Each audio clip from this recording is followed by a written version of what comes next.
This is Living Power with Dan Hurst.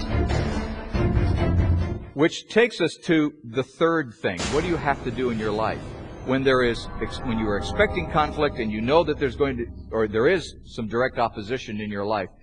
What do you do?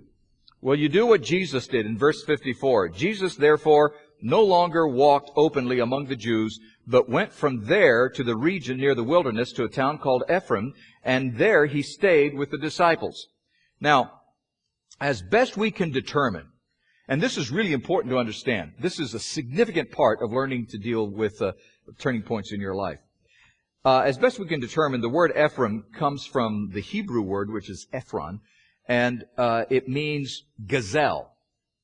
And it was a word that was often used, even though the word literally means gazelle, it was also a word that was used to mean escape. Obviously, gazelles run so fast, that sort of thing. So it was a word that was used for escape, or it was a word that was used for a getaway, or a word that was used for a hideaway. And really what the word Ephraim really represents is a retreat. Not retreating from the battle, but finding a place to just hide away for a bit. Finding a place of safety, finding a place of security. Find an Ephraim in your life, a place of security where you can hide away. You know, the Bible talks a lot about God being our hiding place. In fact, in the Psalms are full of that. In fact, that term is used a lot in the Psalms. Psalm 32:7, you are a hiding place for me. You preserve me from trouble. You surround me with shouts of deliverance. Psalm 17:8, keep me as the apple of your eye. Hide me in the shadow of your wings. Hide me in the shadow of your wings. Psalm 27:5, for he will hide me in his shelter. In the day of trouble, he will conceal me under the cover of his tent. He will lift me high upon a rock. You need a place to hide in your life. And when you're going through a turning point in your life, you definitely need a place to hide. This is one reason why I'm such a big believer in retreats and vacations, even mini vacations, even weekend getaways. But especially if you're facing a turning point in your life, you need a getaway. You need a time to get away so you can let God speak to you without the encumbrances of life. Now listen to what I'm saying. I know some of you are going through some very, very difficult times right now in your life. Let me suggest that you find a time, or just even if it's a day or 2 days, whatever you can handle, to get away. To get away where you are just quiet with you and God, and you're just listening. Find an Ephraim in your life where you can find some time to just simply remove yourself from the issue, from the matter, so that God has the freedom to speak to you without all of those other things, all the other noise that's going around in your life right now. You need that time in your life. And it's really important for you to do that.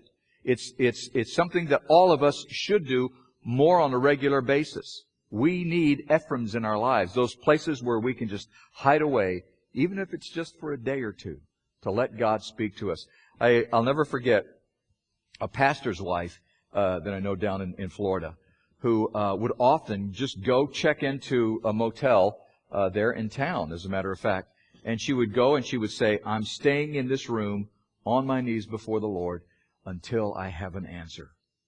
And sometimes she would stay a day, sometimes she would stay days. It was her retreat. That was her place. That was the way that she found time alone with God. And she listened, and she communed, and she fellowshiped with God. And she spent that time just getting to know God. You need that Ephraim in your life. You should take advantage of that. You should do that. No matter if it's a day, a half day, a weekend, a week, whatever you can handle, that's what you should do.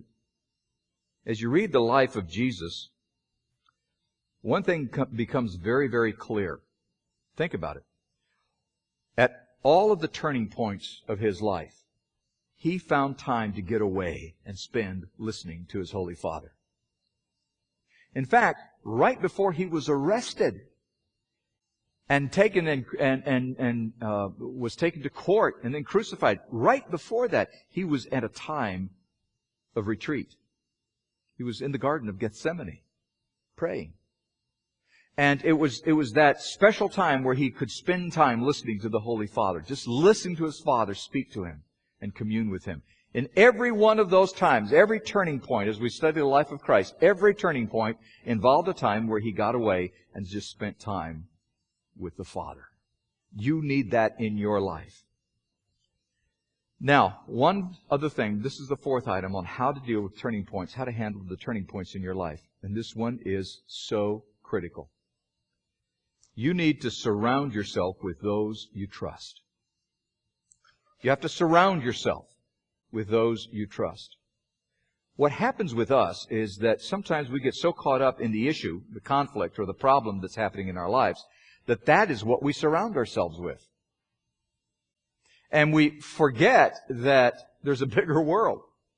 I remember being spending all those years in radio, and whenever there was a problem, we would get so focused on the problem, and we were surrounding ourselves with the issues and the critical issues concerning the problem, and that's all we could eat, sleep, and breathe. And I look back on those times and I say, what an idiot. I should have taken that time to get away. You know, to find some time to just really clear my head and let God speak. We get so caught up in those issues that we surround ourselves with the issue. And sometimes the issue involves people that we don't need to be surrounding ourselves with. But you have to find those times where you get away from those people, or you get away from those conflicts, even if it's just for a day or two. But you have to surround yourself with people that you do trust. You need that. Yes, you need that quiet time alone with God. Yes, you absolutely need that. But you also need to take time to surround yourself with people that you love and trust.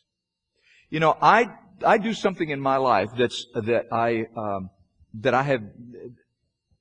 It's not a big deal. But, you know, there are people in my life that I really trust. People in my life that I would trust my life to. You know, and I find myself just simply, even if it's just a phone conversation, sometimes just talking to them on the phone is a time that just gives me a sense of connection with somebody that I love and trust, that I know has my best interests at heart. And they don't even know it sometimes. They don't even know sometimes that I'm calling and talking to them simply because I need to talk to somebody that I trust. I need that sense of connection with reality. That reality is that I have a purpose and a plan, that God has a purpose and a plan for my life. And this person factors into that. And that person may not even know that that God's using them to balance me, you know, to give me a sense of connection with who I really am in God. You need people like that in your life. I joke about this all the time. I don't like people. And it's not really a joke because it's true. I don't like people. But I love people. See what I'm saying? I don't like groups. I hate groups. You people drive me crazy. All of you. But by yourselves, one or two at a time, I love you. You are such an encouragement, and you stimulate my faith, most of you. And I love being with you. And we need that in our lives. We need that type of connection with people that stimulate our faith, that encourage us, that give us focus. I had such a great time earlier this week meeting with another brother in Christ. He just called and he said, "Can we go have lunch?" I said, "Sure, let's go have lunch." And we went and had lunch. By the way, there is here's a free commercial. There is a great little Chinese restaurant near my house. It's called the Panda Cafe. Now, not the Panda Express, which is okay. Not trashing them at all, but they're not near my house. This is near my house. It's Panda Cafe. It's right 4 or 5 doors down from the Price Chopper. Thank you. And the folks that own it are Christians, and it is phenomenal food. I mean, it really is. It is exceptionally good. So go there. So boy, I hope I get a free meal out of that. We went there, and I said, "Have you tried this Chinese?" "No, I haven't tried that." "You like Chinese?" "Yeah, let's try that." So we went there, and it was awesome. We just had a great time. We sat there. The place is, I don't know, it's about the size of this stage, you know, and it's a little place, but we sat there for 2 hours and didn't even know that it was 2 hours. You know, and it was just a time of communicating, and when it was over with, and with, oh my gosh, I've got to go, I've got an appointment coming up, and we both had things that we had to do and everything. But, you know, and he said this, I love getting together because you stimulate my faith. It was exactly what I was thinking. The exact same words. You know, you stimulate my faith. You need people like that in your life. People who can connect with you. People who know you. People that you trust. They don't know everything about you. They probably never will know everything about you. But they challenge you. They stimulate your faith. They help you focus on what really is true in life and what it is that God is up to in your life. You need people like that in your life. Now, I want you to see something in this passage. I love the word that's used here. It says that the last phrase there in John 11:54, and there he stayed with the disciples. Now, the word stayed that's used here is not a positional word. It's not like, you know, tell Fido to stay, you know, and Fido stays. Or you put something up on a shelf and it stays there. Or we went on a trip and we stayed at such and such a hotel. It's not a positional word. The word itself is the word meno. M-E-N-O, meno. And it is a word that means to abide, but it also means this. Listen to this. The word also means to get close. To get close. Jesus used that time to connect and enhance his relationship with the disciples. Meno. He's in a turning point. His ministry is changing radically. He's basically 2 weeks away from being crucified. Nobody knows that yet. But he's just a few weeks away from being crucified. And he uses this time to connect and enhance his relationship with his disciples.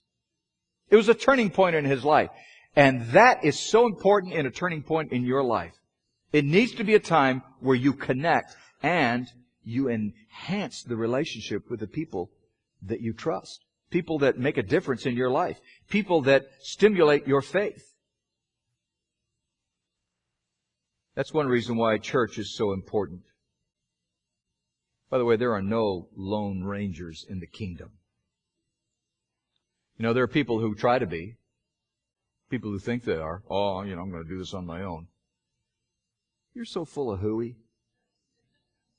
You're not going to do this on your own. You know, God designed you to be connected with people.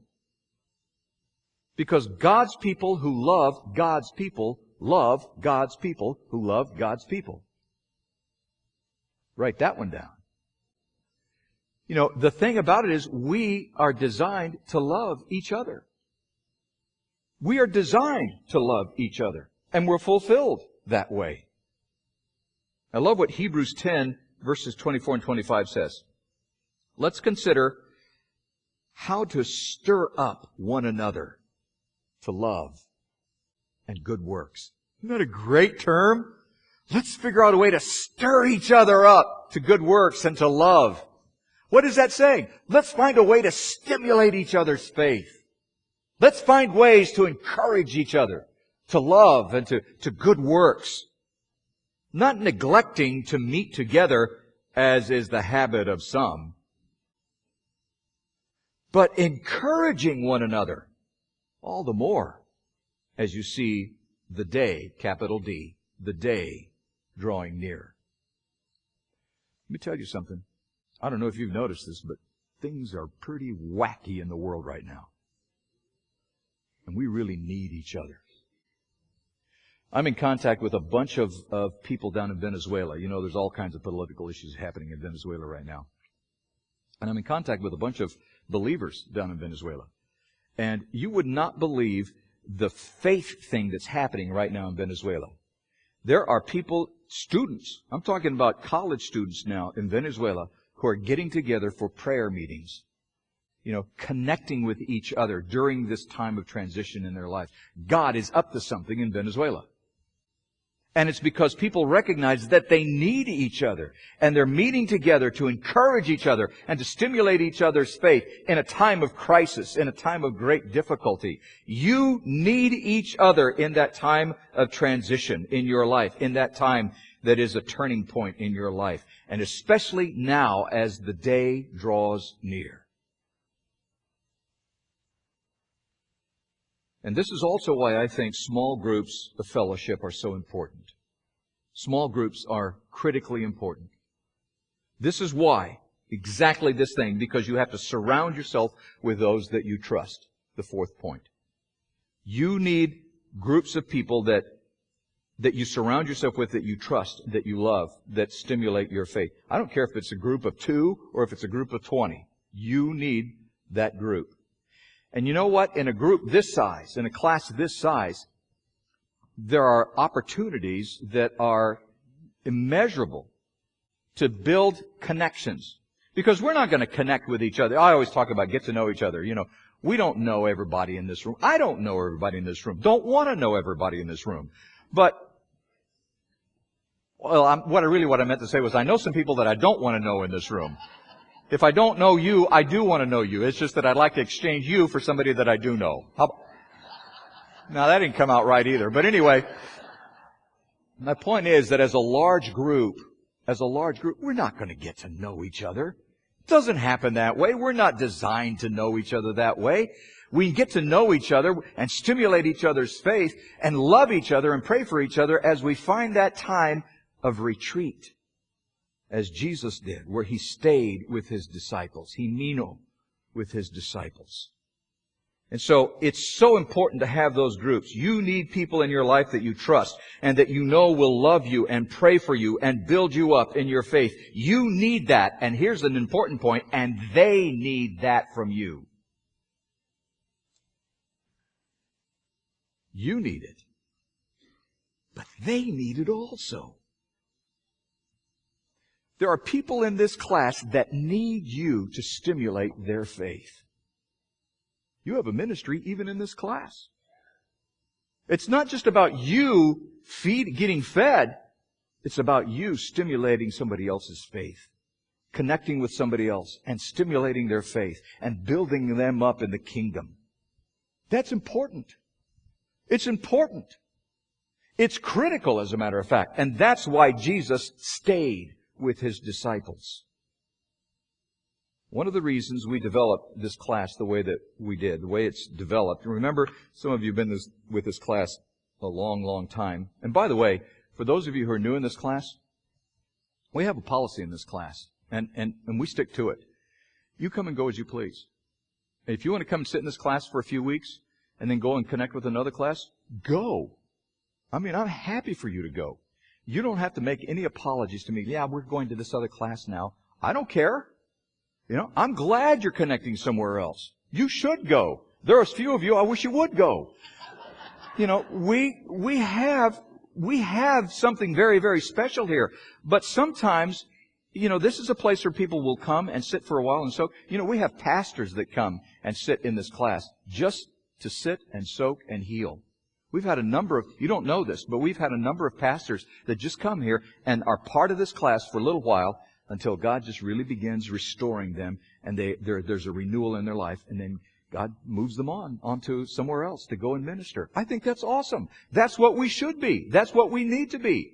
We need to be a place where people come and sit and soak and just get blessed and everything. But if you want to leave and go somewhere else, go. But if you want to stay, stay. But if you're going to stay, stimulate somebody's faith. Find a way to connect with some other folks in the class. Find a way to interchange with each other. And so what we did was we designed what we're doing here intentionally, where we have these big round tables. And the reason for that was to encourage you to begin to connect with each other. Because I don't know if you've noticed this or not, but we're generally people of habit. And we generally sit at the same table. I know you're not at the same table, and you've messed me up. And you guys are not at the same table, and you've messed me up. Somebody sat at your table, and you messed them up. See, you're ruining everybody's lives here for those of you who get around. Thank you for sitting at your plain, regular, old table. You It's a creature of habit. You guys are at your same old table, you know. And why? Because if we moved you, you'd be all bent out of shape because you're Baptists. Well, they have my table. You know, have you ever been in church where somebody sat in somebody's pew and somebody came up and they go, and they kind of look around like, yeah, there's all kinds of empty seats, you know, but you're in my pew. That has my butt print, and I am sitting there. What is it with people? We are such creatures of habit. By the way, you could edit that part out of the video. You won't, and I know you won't, which is what really irritates me. My point is that we are creatures of habit, and we begin to develop those connections with each other. And that's great! There's nothing wrong with that. I'm delighted that you do that. I'm delighted that you sit at a table with people that you connect with and that you love and that you're getting to know. Many of you have done that, and I would encourage you to continue doing that. Continue to reach out and find those folks that you can learn to trust and relate to, and find some time to extend your fellowship with those folks, even beyond class time. Why not? Why not? Why not take that group that you're falling in love with, that you come and you meet together, and just meet together at somebody's house for dinner? Or to go somewhere. Just go, hey, let's meet at the mall and go do something. Or, you know, you connect with each other. Why not? You need that from each other. You need that faith stimulation in your life. And so it's important to do that. There are four groups that meet together out of this group, that meet together outside of class during the week. They connect with each other outside the class. That's great. We could use 6. We could use 8. You know, find a way to connect with people where you are just touching their lives and they're touching your lives, and you are Nino. You are getting close. Find that time to surround yourself with those that you trust, because you're going to need those folks the next time you're at a turning point. Let's pray. On behalf of Dan Hurst and the Open Class, we want to thank you for watching. We hope it was a blessing.